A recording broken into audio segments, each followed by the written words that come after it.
Le Rêvorama vous est présenté par Rêve Connecté, Entreprise, enchantez vos expériences connectées. et Souvenirs Connectés. Écrivons et partageons votre histoire et vos mémoires.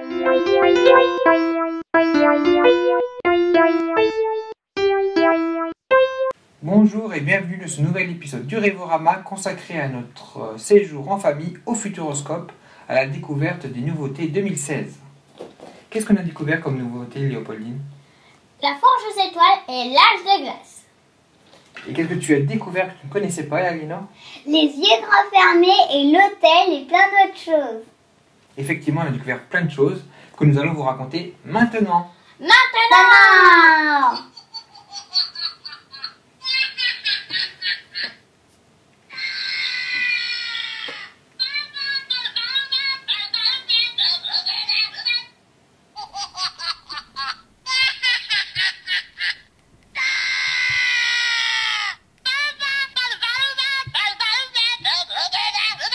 Nous adorons le Futuroscope, mais nous n'étions pas revenus avec Léopoldine et Aliénor depuis 2013. Moi, j'y étais revenu en décembre, mais les filles, ce n'était pas le cas, donc on est content de revenir. Et puis, la période estivale est toujours un beau moment pour un séjour. Le parc est très beau et très agréable en été, et la gyrotour et l'aérobar que nous avons fait permettent d'en profiter avec une vue d'en haut. Beaucoup de monde, un succès mérité pour le Futuroscope, même si les files d'attente s'allongent. Vous pouvez opter pour un pass premium qui permet d'entrer directement dans la dernière ligne droite des attractions les plus prisées. Comment ça marche le pass premium, Léopoldine? Sur le pass premium, il y a des attractions et tu dois faire qu'une seule fois l'attraction et il la coche. Et du coup, après, si tu refais une deuxième fois cette attraction, tu ne pourras plus utiliser le pass premium pour la faire. Et du coup, tu devras faire la queue. Grâce au pass premium, il y a 10% de réduction sur les boutiques et on peut venir 15 minutes avant pour les spectacles. Voilà, donc c'est quand même intéressant prendre un pass premium pour une journée, surtout quand il y a du monde comme ça. Et puis pour se rafraîchir et se détendre, il y a toujours les atomisateurs, brumisateurs et puis les jets d'eau du monde des enfants. On a découvert quoi lors de ce séjour? L'âge de glace, les yeux grands fermés, le cristal et la forge aux étoiles. C'est un spectacle nocturne. Voilà, ils appellent ça une féerie nocturne. Donc on a commencé par quoi? On a commencé par l'âge de glace. C'est très bien et comme on est dans le froid, il y a même des pots d'animaux pour se réchauffer. Oui, alors des pots de bêtes. Donc en fait, c'est une attraction qui se place là où il y avait avant Le Petit Prince. Donc c'est une aventure 4D. Le film a changé depuis ma dernière visite en décembre. Maintenant, ils ont mis un court-métrage donc avec Scrat. Je l'adore et c'est très rigolo. Alors qu'est-ce qu'il fait dans ce court-métrage, Scrat? Il voyage dans le temps avec son gland. Voilà, donc c'est très drôle et en plus c'est plus rythmé et c'est plus en adéquation avec le thème du Futuroscope et puis des lapins crétins qui aussi voyagent dans le temps. Donc c'est vraiment une modification intéressante et donc du coup l'attraction à l'âge de glace devient vraiment bien. Qu'est-ce qu'on a fait juste après? Juste après, on a fait les yeux grands fermés. C'est un parcours dans le noir où on apprend ce que ressentent les aveugles, comment ils font. Par exemple, dans les montagnes. Oui, alors on est passé par quoi comme zone avec ce guide dans le noir? On est allé dans une montagne, on a été pourchassé par un yéti. On a été dans la jungle où il y a quelqu'un qui se fait manger par un crocodile et après il est revenu. Et surtout, on était dans une grande ville aux États-Unis avec un fort trafic. Ce parcours dans le noir animé par un guide non-voyant, donc c'est très drôle. Le guide est vraiment très sympathique. Et puis comme on doit se tenir avec les autres participants, enfin ça c'est drôle, c'est une bonne expérience. Une bonne expérience à plusieurs, donc c'est sympa. Il faut noter qu'il demande une participation de 5 €, mais les 5 € vont à une association pour fournir du matériel donc aux non-voyants. Et on vous conseille vraiment donc de faire les yeux grands fermés. Et de ne pas être le dernier dans la queue, sinon vous risquez d'être mangé par les crocodiles. Nous avons également découvert le film en IMAX laser 4K, La loi du plus fort. Donc là, c'est le Kinemax qui renaît dans cette nouvelle expérience, avec ce nouveau film. Et donc l'IMAX laser 4K avec cet écran énorme, c'est vraiment l'expérience optimale pour les fans de belles images. Et donc tu peux nous parler un peu du film ? d'un côté, il y a un jeune Tamia qui doit faire une réserve de glands pour l'hiver, car les Tamias sont pas comme les ours, ils peuvent pas hiberner, ils sont trop petits. Et du coup, ils doivent se faire une réserve. Et comme ça, quand ils ont un petit creux pendant l'hiver, ils se réveillent et ils n'ont plus qu'à aller piocher un gland dans la réserve. Et de l'autre côté, on a une souris dans un désert et où il y a des serpents et des araignées là où elle est. Et où elle part de chez elle et du coup, elle est toute seule dans le désert. Qu'est-ce que tu as pensé de ce film, Aliénor? J'ai adoré. Et toi, Léopoldine?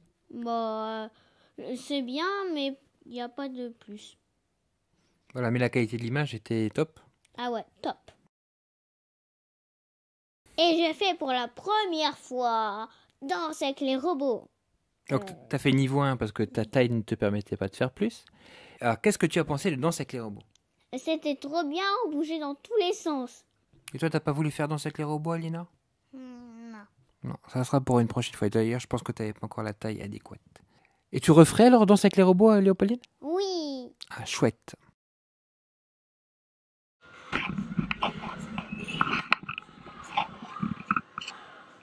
Ça va, Léopoldine?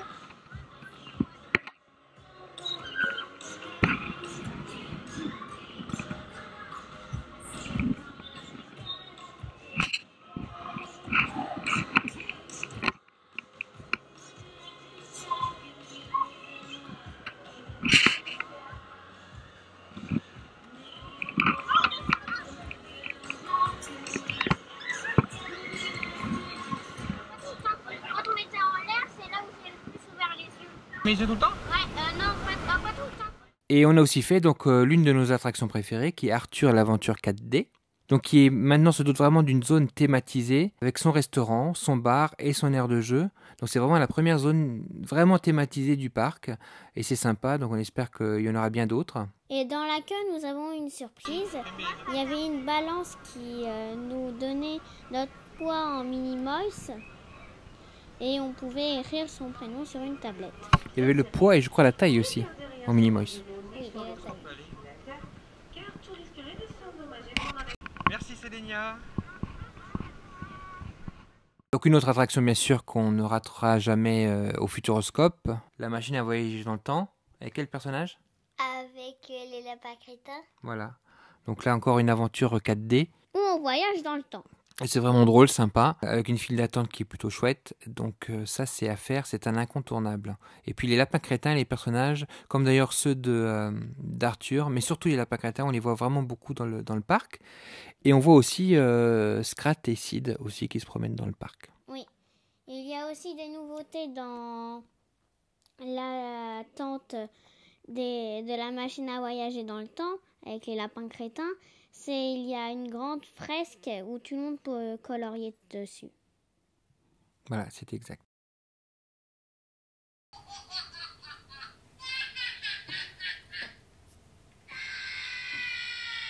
Alors, il y a d'autres incontournables aussi qu'on n'a pas pu manquer au Futuroscope.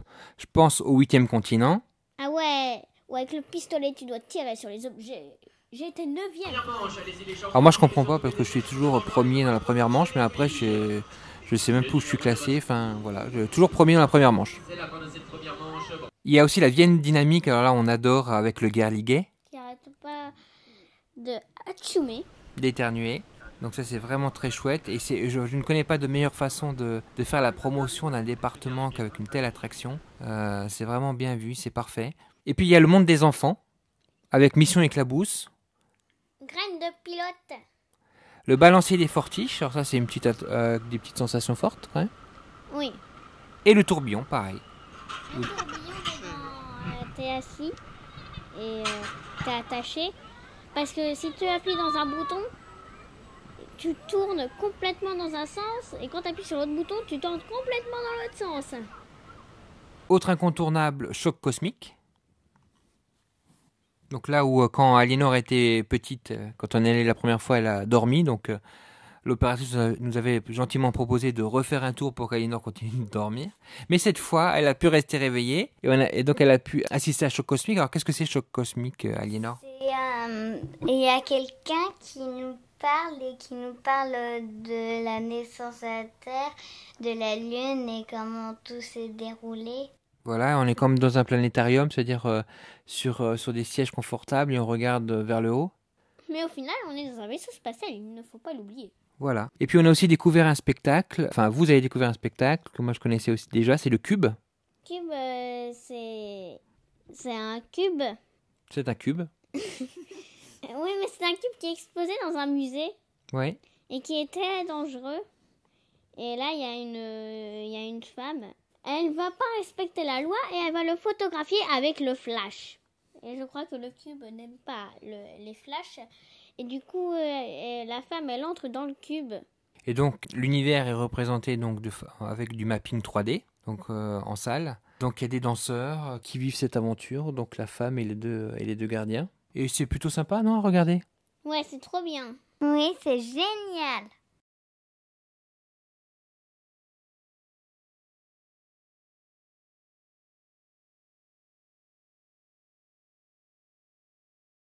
Alors on a déjeuné à saveur du soleil. On a pris un cocktail à goût tagada. Donc fraise tagada. C'était hyper bon. Et puis après on a pris des pâtes au saumon et puis un dessert. Donc c'était plutôt sympa comme restaurant. Ouais, c'était bon les pâtes au saumon. Qu'est-ce que ça pensait du saveur du soleil? On a adoré. Enfin, j'ai adoré. Ouais, c'était plutôt bon. C'était bon pour un déjeuner. On regrette de ne pas avoir vu plus de personnages. Donc, ils ne passent apparemment que sur la terrasse pour une question de place. Mais c'est vrai que, d'ailleurs, d'une manière générale, dans le parc, ce serait bien que les personnages passent plus souvent dans les restaurants. Oui. Voilà, ce serait sympa d'aller encore plus loin dans l'immersion. Mais sinon, bon, le restaurant était sympa.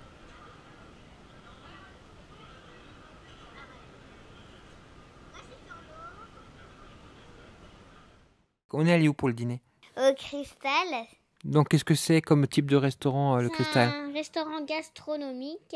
Et qu'est-ce qu'il propose de plus que les autres restaurants gastronomiques, le Cristal? Il fait une expérience, le souffle du dragon, où ils te mettent un truc très froid dans la bouche. Tu dois l'écraser avec ton palais et après tu dois souffler avec le nez et après tu souffles comme un dragon. J'adore ça.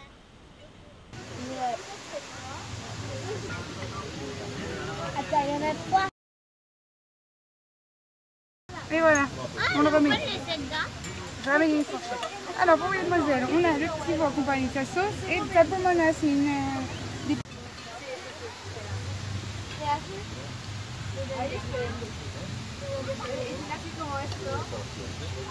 Une éponge de chocolat. Ça brûle. Voilà, une éponge de chocolat, un carré avec une marmelade de mangue, une tartelette Donc un paquet, hein, et puis le reste, c'est pas trop que ça représente. Non, c'est bon, tu peux le manger. Et voilà. Et ça se mange pas, ça, c'est pour ça qu'on l'a mangé. Ça se mange pas? Non, c'est bien. À mon avis, tout se mange. Hein. Allez. Tu la trouves pas froide parce qu'elle a refroidi. Enfin, elle Donc on doit la mettre quoi? Sous la langue, c'est ça? Non? Sur la langue. Sur la langue. Sur la langue, et après, on l'écrase avec le palais et on coupe. Oui. Voilà. Oh, c'est froid. Waouh! Ouais. Là, ça marche.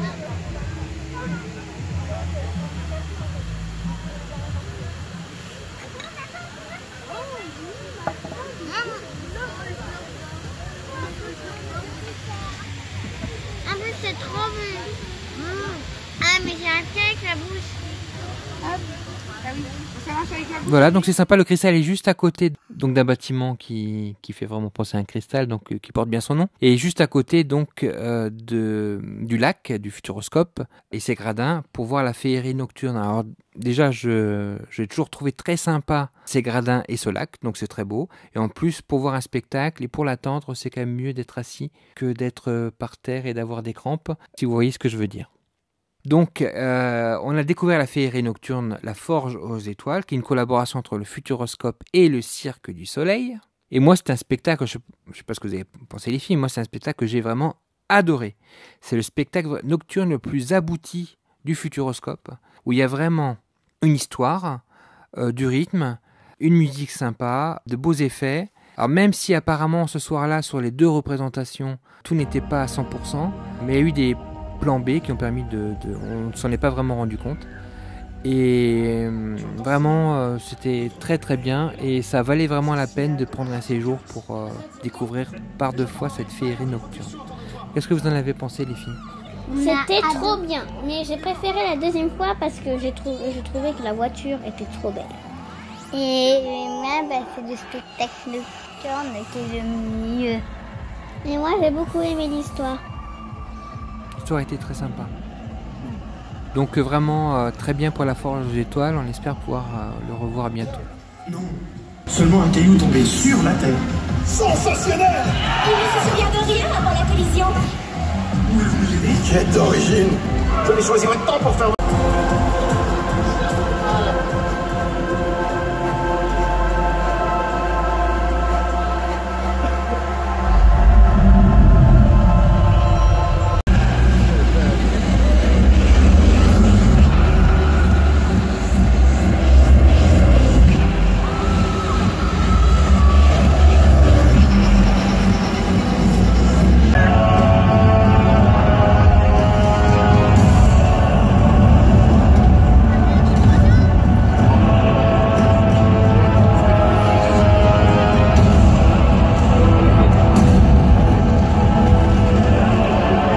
Mais après la Forge aux Étoiles, malheureusement, on a eu une petite mésaventure qui n'est pas liée au Futuroscope parce qu'on a choisi, on a réservé à l'Hôtel des Pirates et l'Hôtel des Pirates n'appartient pas au Futuroscope, c'est un hôtel partenaire. Mais on a eu une mésaventure qu'on veut quand même vous raconter pour vous déconseiller d'aller dans cet hôtel-là. Donc déjà, l'idée des pirates, pourquoi pas, mais bon, on voit pas trop le rapport avec le Futuroscope. Mais bon, c'est vrai que je me suis dit, tiens, pirates, ça peut plaire aux filles. Donc j'avais choisi ça, les pirates. Il n'y avait pas de navette après la seconde représentation du spectacle. Alors ça, c'est vraiment, on ne comprend pas pourquoi. Ça, c'est les transports qui gèrent ces navettes qui soit n'ont pas eu l'information, soit n'ont mal géré. Mais le temps qu'on arrive de la scène, du lac jusqu'à l'entrée, on avait raté la dernière navette. Et donc du coup, on n'était pas seul. Hein. On était bien embêtés et on a dû donc trouver l'hôtel par nous-mêmes. Alors il n'est pas bien loin, mais le chemin est mal balisé, mal indiqué. Heureusement qu'il y a Google Street View. Et surtout très mal éclairé. Et donc du coup, bon, avec 2 enfants, c'est quand même un peu glauque, quoi. Ah donc, à l'accueil, il n'y a personne. Voilà, il n'y avait personne à l'accueil de l'Hôtel des Pirates. Alors on commence à s'inquiéter. On a fini par trouver quelqu'un qui a passé un coup de fil, on ne sait pas où. On a su après que c'était à l'hôtel Jules Verne parce que ce sont les mêmes propriétaires. On a appris donc que notre chambre était à l'hôtel Jules Verne et pas l'hôtel des Pirates. Mais qu'à l'hôtel Jules Verne, il y a un étage pirate. Alors c'est un micmac pas possible. Déjà, ça fait un peu bizarre d'entrer dans un truc Jules Verne et après d'arriver chez les pirates. Et puis on n'a même pas été prévenu qu'on n'était pas à notre hôtel initial. Donc c'est quand même assez cavalier comme manière de faire. Et puis bon, la chambre n'était pas terrible non plus. On déconseille. Hein. Alors on déconseille, même si effectivement c'était pas cher. Donc bon, ça a fait au moins son office qu'on puisse y dormir et retourner au Futuroscope le lendemain. Et j'ai pas du tout aimé le petit déjeuner qu'on a eu parce qu'il n'y avait pas beaucoup de choix. Il n'y avait pas beaucoup de choix et puis en plus c'était ambiance colonie de vacances. Il y avait plein d'enfants, plein de cris. On se serait cru dans une cantine scolaire.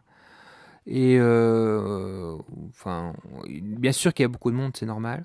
Mais ça m'énerve la cantine quand même. J'ai passé toute l'année là-bas. Voilà, c'est pas... C'est pas top, quoi. Donc, si vous allez au Futuroscope, si vous le pouvez, optez pour l'hôtel du Futuroscope. Et puis, si c'est vraiment une question de budget, vous prenez ça comme un hôtel pas trop cher pour passer une nuit près du Futuroscope. C'est une bonne idée, ça, Pixel.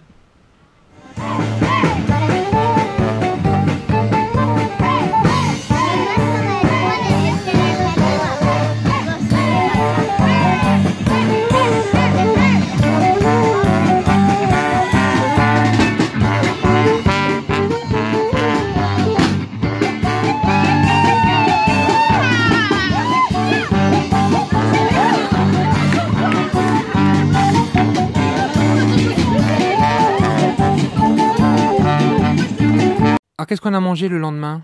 On a mangé aux crêpes volantes où il y avait les lapins crétins. Et c'était bonne les crêpes? Ouais. Donc c'était crêpes très sympa. L'ambiance lapin crétin, donc ça c'est cool aussi. Et pour partir, qu'est-ce qu'on a fait? Qu'est-ce qu'on a mangé? Une box illico. Voilà, donc des sandwichs, une boisson et un petit dessert qu'on a pu prendre à emporter puis manger tranquillement dans le TGV du retour.